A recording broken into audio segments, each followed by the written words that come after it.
Hey, how's it going? Man, it has been a while, hasn't it? But now that my addiction to Wuthering Waves has died down, I can come back and do this again.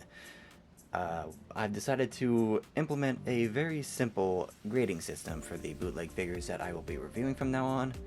As you can see on the whiteboard here, we have sculpture, size, paint, flaws, and price. Very simple system.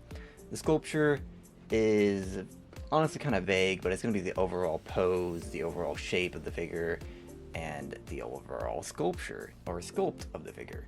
Size, pretty straightforward. Paint is just going to be, are there any, very bad paint jobs or very good paint jobs. Flaws is going to be more about flaws of the overall figure, not specifically the paint, not specifically anything, just anything that really shows out prominently. And of course, last but not least, we have price. Price, of course, means everything when we want to purchase our figures. And if you're like me, we like bootleg figures because they are cheap. Unlike those very mainstream name brand figures that cost organ to purchase. So price is at the bottom of the list. And we have a scale of 1 through 5, 5 being the best, 1 being the worst. And after that, we will take the all the numbers, add them together, and then get an average of the figure overall, being a 1 through 5. Okay, let's begin. Today we have Lost Order Moen Devil, 1/7 scale figure. She is quite beautiful, if I say so myself. Look at her. Very beautiful shape. She's got curves. She's got beautiful wavy hair. If the camera could pick it up, I don't know. But just a very stylish and very free-form figure shape going on here. So the question is, do we give it a 5 out of 5? No, of course not. Because if we were to give it a 5 out of 5, that means it would be perfect. And it's not. So we're going to give it a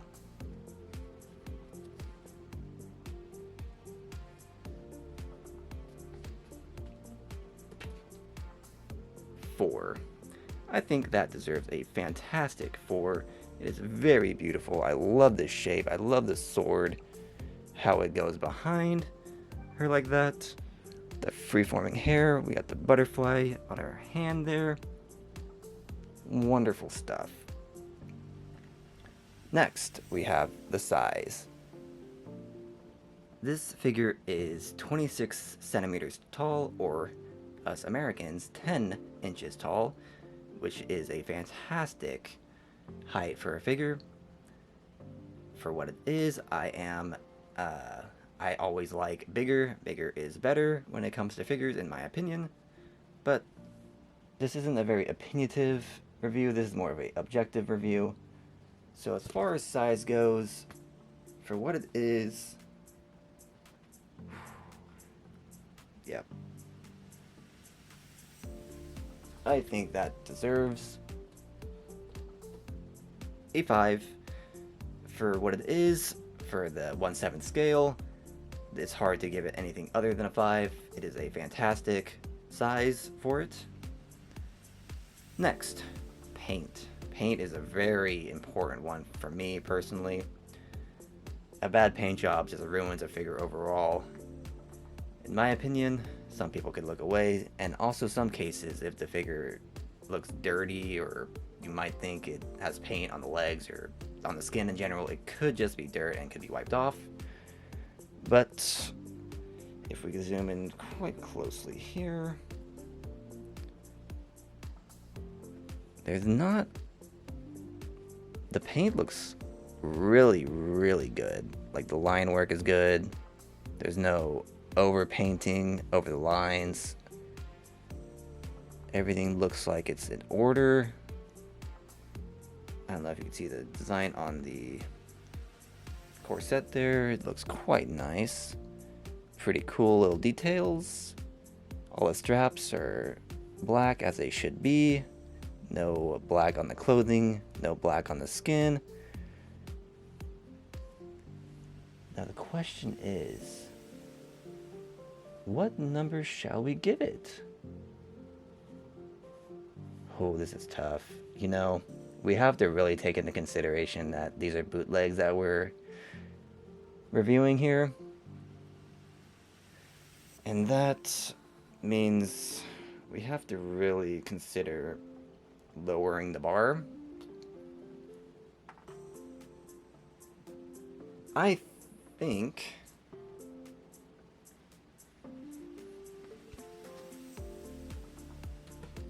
we're going to give that a 5. I think that is a justifiable 5. Paint looks immaculate. I don't see any noticeable issues at all with that. Flaws. Okay, so I already see a couple. It's hard to see on the camera. Let's see if we could somehow show it. Probably not going to happen.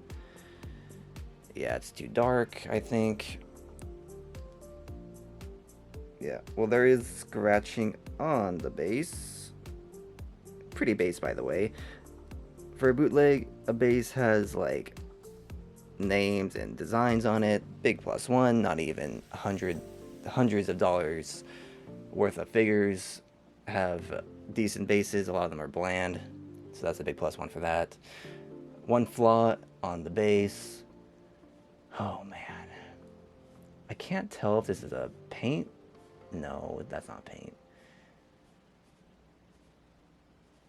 There are some markings scratched off on the paint.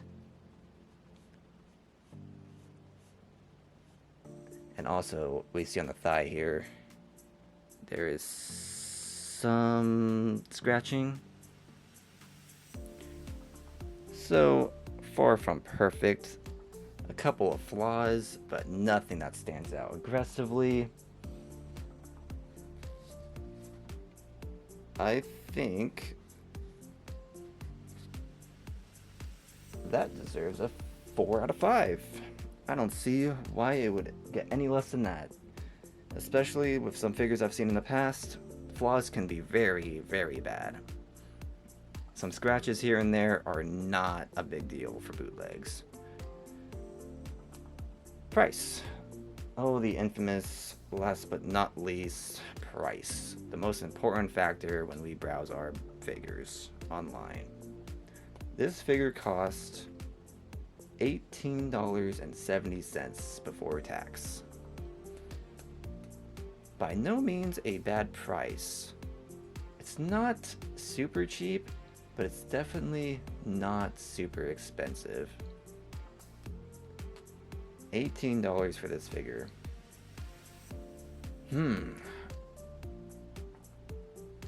Oh, this is tough. I'm thinking between two numbers.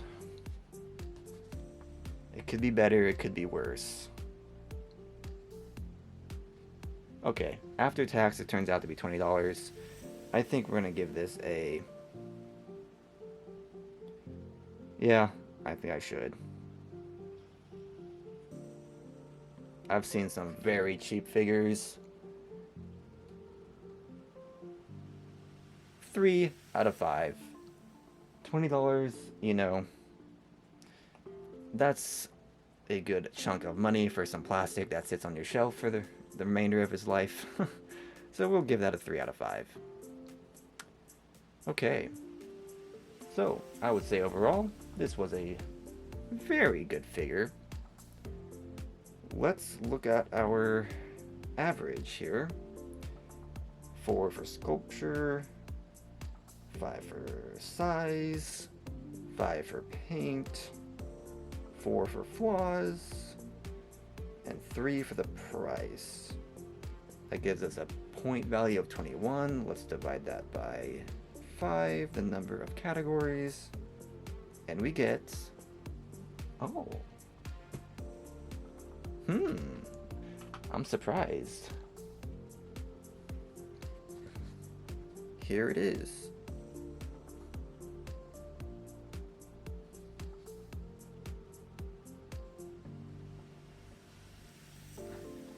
I was expecting that 3 to push it down a little harder than that.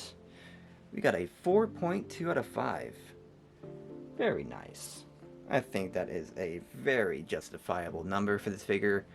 Honestly, I purchased this figure like 6 months ago now, and since then I have not regretted it one bit.